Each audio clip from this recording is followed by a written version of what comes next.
Hi Pisces, this is going to be your September 2020 video for Sun, Moon and Rising Pisces.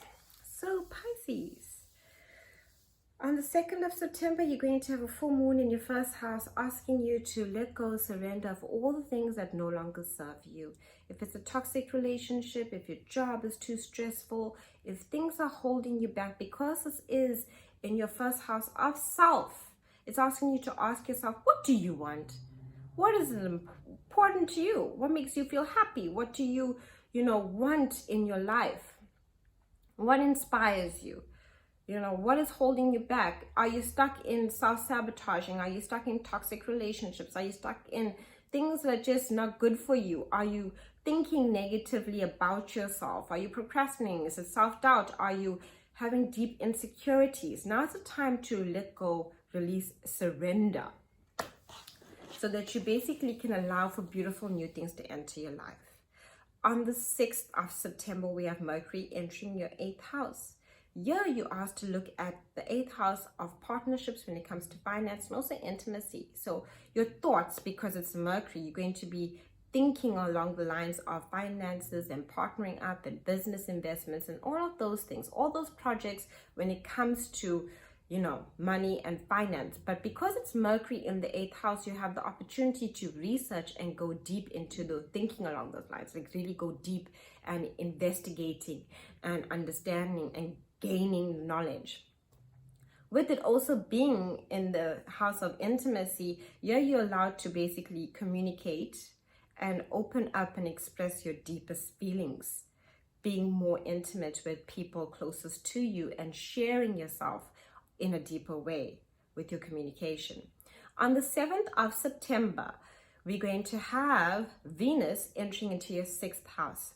When it's in your 6th house and we have Venus here, we want to beautify how we look. So that's fine. You'll be looking at your physical appearance. Do you need to change your clothes, buy new clothes? Do you want to cut your hair? Do you want to drink more water so that your skin glows?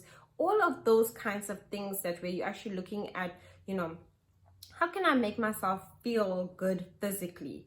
And also, because it's Venus, we have a tendency to splurge when it comes to things that we eat and gain a sweet tooth. So you'll be looking at luxury as well. When it comes to your work and your routine, you might want to get more sleep. You will change your routine, because when Venus is in the house of routine, we're like, what makes me feel like good? Do I need more sleep? Do I need less sleep? Do I need to change my diet? Do I need to change, the structure of my day? What will save me time? All of those kinds of things. And also Venus makes us look at our work.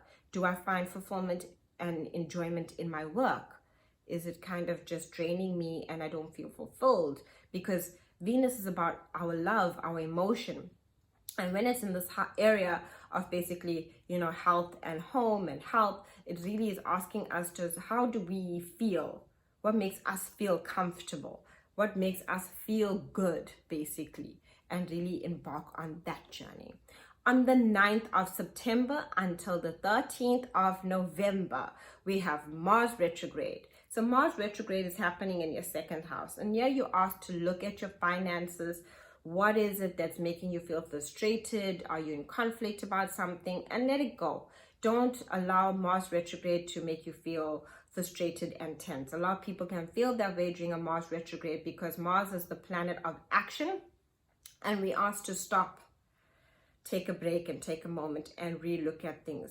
Ideas of the past you might think about when it comes to your finances to incorporate now. So ideas that you had from long ago or before, or even like a couple months ago, but you were taking action but not really following through. Now you can complete it. So things can be completed and stuff like that during a Mars retrograde. But don't start anything like, now I have this epiphany, because you are met with a lot more frustration and roadblocks along the way during a Mars retrograde.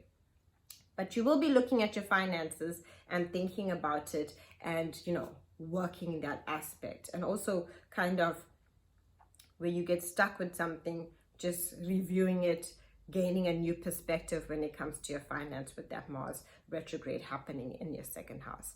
On the 17th of September, we're going to have a new moon in your 7th house. And the 7th house is about relationships and partnerships. So when it comes to work, it's about creating harmonious relationships in your partnerships when it comes to work and the people that we connect to in that aspect. And when it comes to relationships, also creating harmony, new beginnings in our relationship sector. So, when it comes to our relationships, feeling loved, connecting to others, new beginnings there, having that, beautiful feeling of a new sense of like, let's do this.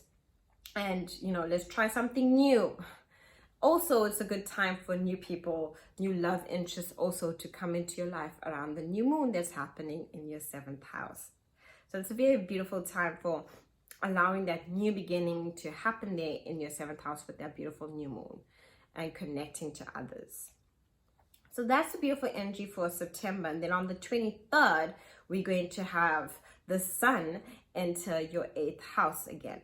And when it's in your 8th house, this is all again about your finances and the way in which you're working with your money and also business investments, all of that. Again, you're focusing. If you notice the theme with the Mars retrograde happening in the 2nd house of finances and your sense of self-worth, because that's also the area. And then also early in the month when it comes to Mercury on the 6th, also in that 8th house, and then the sun again in the 8th house on the 23rd. When the sun moves into your 8th house, you're also going to have this like, what new things can I create when it comes to my finances? And also, also receiving money as well during that new moon time, because that's that 8th house where we also get paid for like things that we've invested in, work that we've done, ideas that we put through. It rewards us. It's a very beautiful time with the sun there in that 8th house energy. Thank you for watching my videos. Do like, subscribe, and thank you for everyone who contacts me for readings.